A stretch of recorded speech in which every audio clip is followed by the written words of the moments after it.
A young girl's fate. Sealed. The dusty village road stretched ahead, winding through dry fields and worn-out houses. In one of these homes, 14-year-old Zoya sat on the floor, her fingers absent-mindedly tracing patterns in the dirt. She had heard the whispers, fragments of conversations between her parents, murmured late at night when they thought she was asleep. Words like dowry, debt, and marriage drifted into her dreams, turning them into nightmares. Her mother's eyes, once full of warmth, now held only quiet resignation. Her father, a man who had once lifted her high onto his shoulders, could no longer meet her gaze. Zoya understood. The family had nothing left.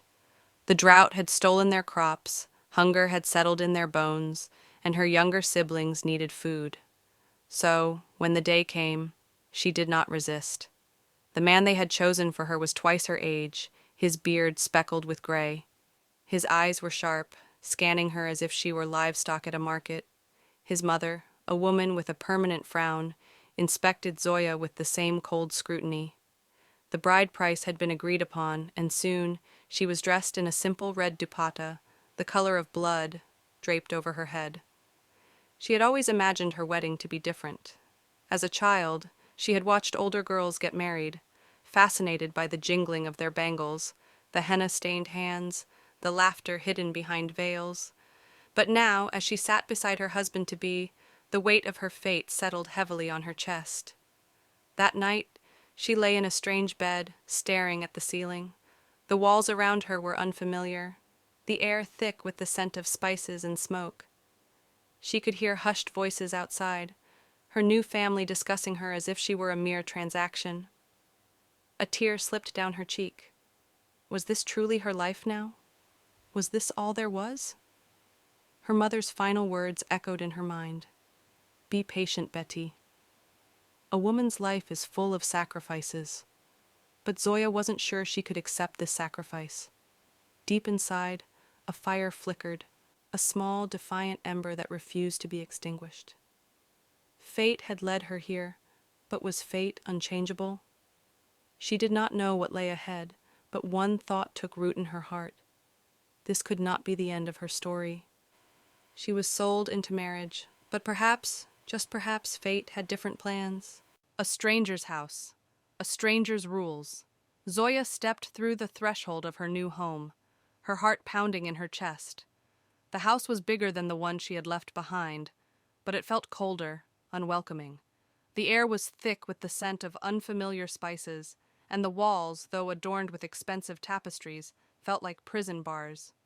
Her mother-in-law, Amma B., stood in the center of the courtyard, arms crossed, her gaze sharp and unkind. "You're not here to be pampered," she said curtly. "This is your home now, and you must earn your place." Zoya's throat tightened. She had expected to feel out of place, but not this immediate hostility. She was no longer a daughter, no longer a girl with dreams. She was simply a wife, a burden to be molded into obedience. From the first morning, she learned the house had its own rules, ones she was expected to follow without question. Rule 1. Speak only when spoken to. The first time she tried to ask something at the breakfast table, her husband Rafik shot her a warning glare. Amabi clicked her tongue in disapproval.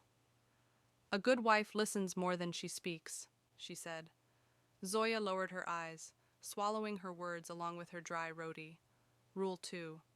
The kitchen belongs to the women, but the best food belongs to the men. While Rafik and his brothers ate first, Zoya and the other women ate whatever was left. Some days, it was barely enough. She had never gone to bed hungry in her parents' home, but now hunger gnawed at her stomach like an unwelcome guest. Rule 3. A wife's duty is to serve. Before sunrise, she was expected to wake, sweep the floors, cook, and clean. Any mistake, too much salt in the curry, a wrinkle in Rafik's kurta, earned her a scolding or worse, a slap. The first time Rafik raised his hand to her, it was not out of rage, but indifference, as if hitting her was as routine as brushing dust off his sleeve. "You belong to this house now," Amabi reminded her. "Do your duty without complaint." Zoya wanted to scream.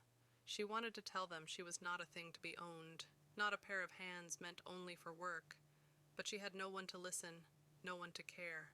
At night, she lay on a mattress too thin to provide comfort, staring at the ceiling, the weight of her new reality pressing down on her. The house had rules, yes, but none of them were meant to protect her. And yet, deep inside, that ember of defiance still burned. She had been brought here as a bride, treated as a servant, expected to be silent. But one day, she would rewrite these rules. A silent cry for freedom. Zoya had learned to stay quiet. She had learned to lower her gaze, to move like a shadow through the house, to bear the weight of cruel words and harsh hands without flinching. But inside, she was screaming. Every morning, before the sun had fully risen, she was up, sweeping the floors, kneading the dough, fetching water from the well. Her hands ached, her back burned from endless chores, yet she never complained. Complaints were punished. Complaints were useless. The other women in the house, her sister-in-law, the old maid, even Amabi, had all been worn down by years of submission. Their eyes, once filled with life, were now dull, empty. Zoya feared that if she stayed here too long, she too would become one of them, a woman who had forgotten how to dream, but she refused. At night, when everyone else was asleep, she would lie awake, staring at the cracks in the ceiling, tracing imaginary paths of escape with her fingers. Could she run? Could she survive on her own? The thought was terrifying, but staying here was worse. She had no allies, no money, no plan. Only a deep, unshakable certainty. This was not where she belonged. One evening, as she was hanging clothes to dry in the courtyard, she overheard the servants whispering.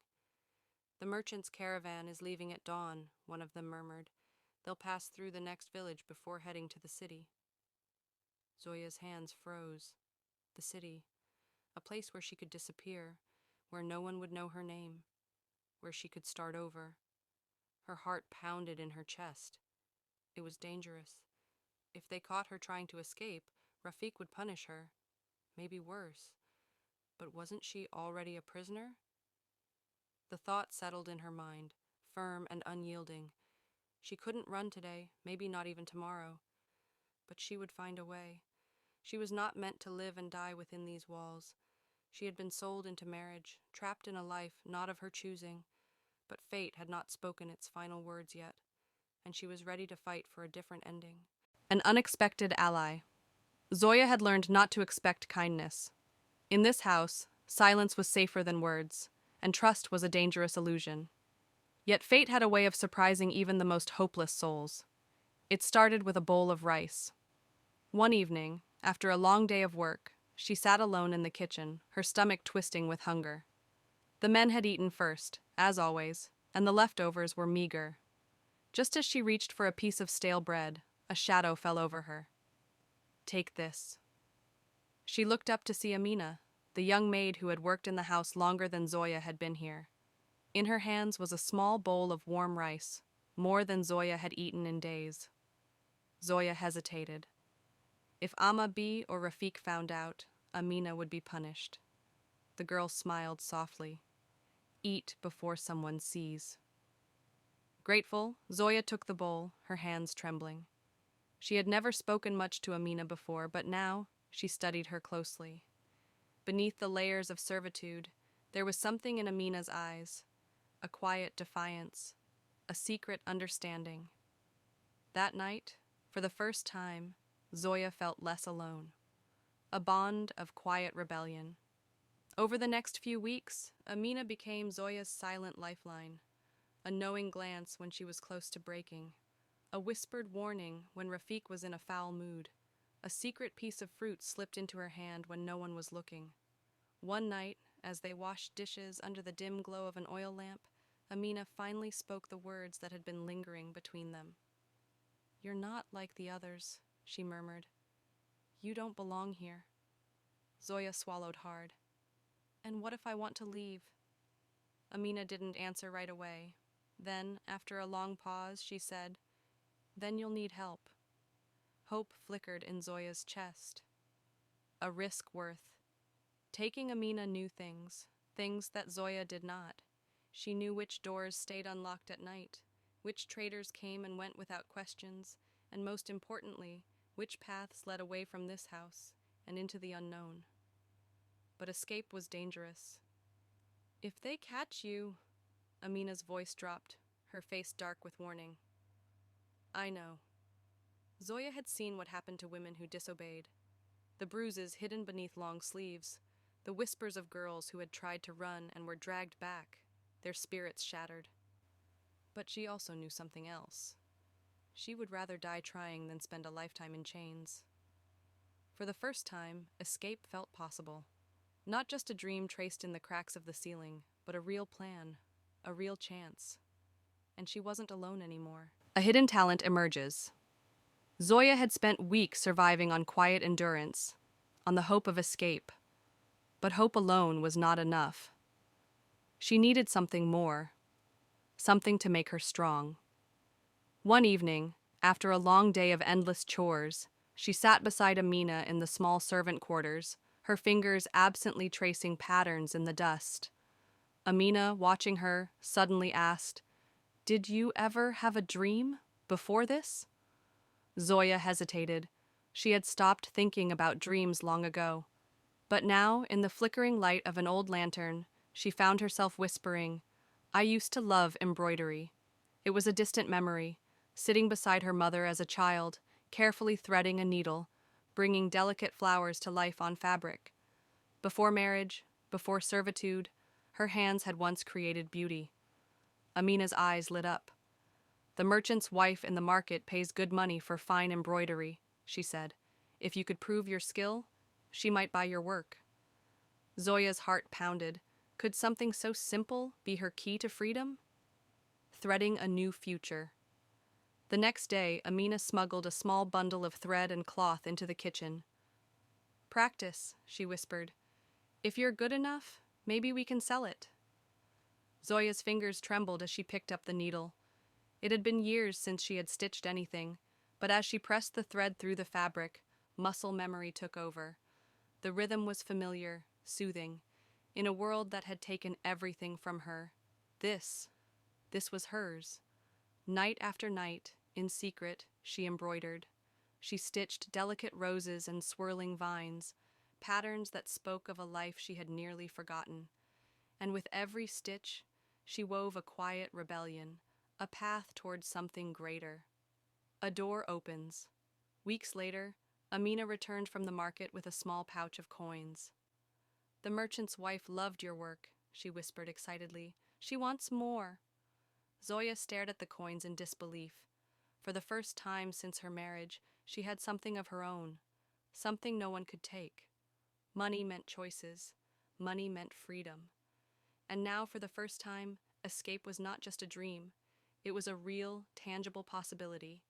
She had been sold into marriage, treated like property, stripped of everything. But fate had given her something in return, a talent, a purpose, and perhaps a way out. A forbidden friendship or love Zoya had spent months surviving, her world shrinking to the walls of her husband's home. But ever since she rediscovered her talent for embroidery, a door had cracked open, a sliver of light in the darkness. It was Amina who first mentioned him. "The merchant's son, Idris, noticed your work," she whispered one evening as they prepared dinner. "He asked about the hands that stitched it." Zoya's heart skipped. No man had ever asked about her before, not as a person, only as a possession. Days later, when Amina returned from the market, she brought a folded piece of cloth with her. Embroidered along the edge, in careful golden thread, was a single word: hope. "He sent this for you," Amina said, pressing it into Zoya's hands. A meeting in the shadows. Their first true meeting happened by chance, or perhaps by fate. One evening, when Amabi sent her to deliver a package to the market, she found herself alone for the first time in months. As she placed the bundle on the merchant's counter, a quiet voice spoke behind her. "You're the artist." She turned sharply. Idris stood there, tall and thoughtful, his dark eyes studying her.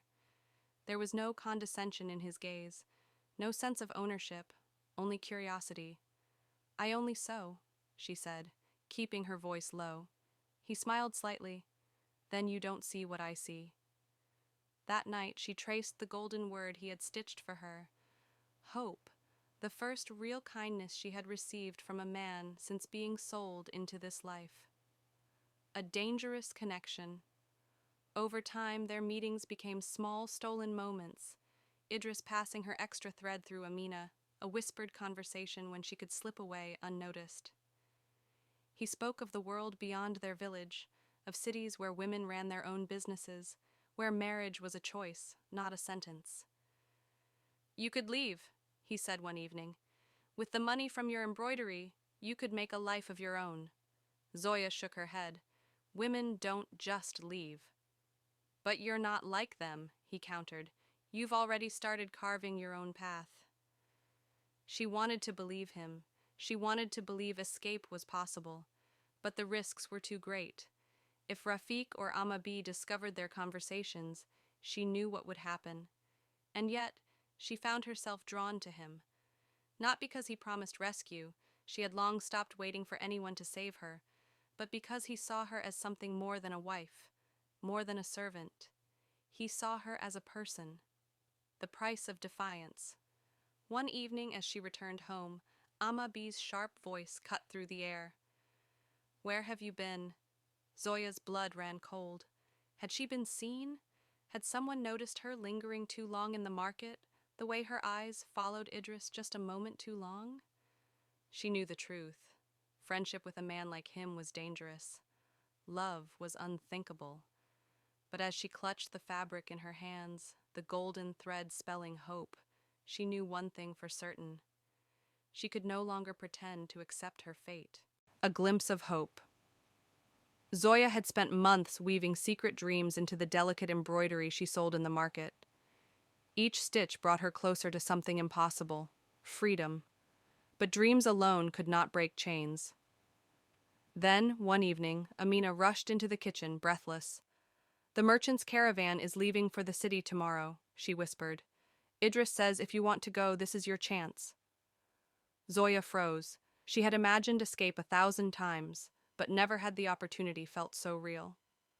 The caravan would pass through smaller villages before disappearing into the city, a place where Rafiq's name meant nothing, where she could vanish and start over.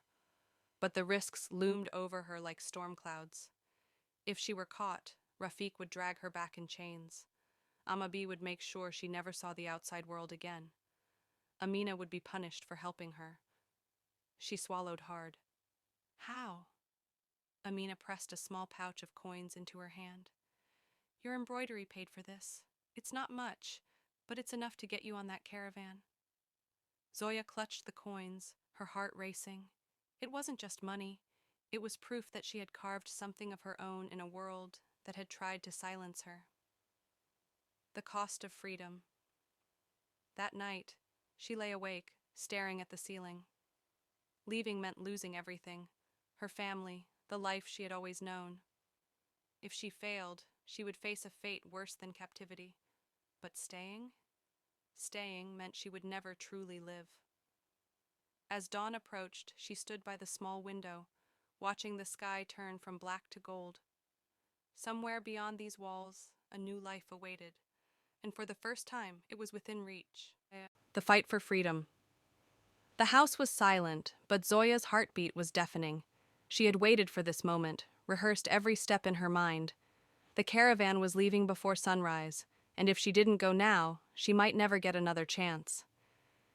Amina stood by the back door, her hands trembling as she handed Zoya a small bundle of food and a shawl.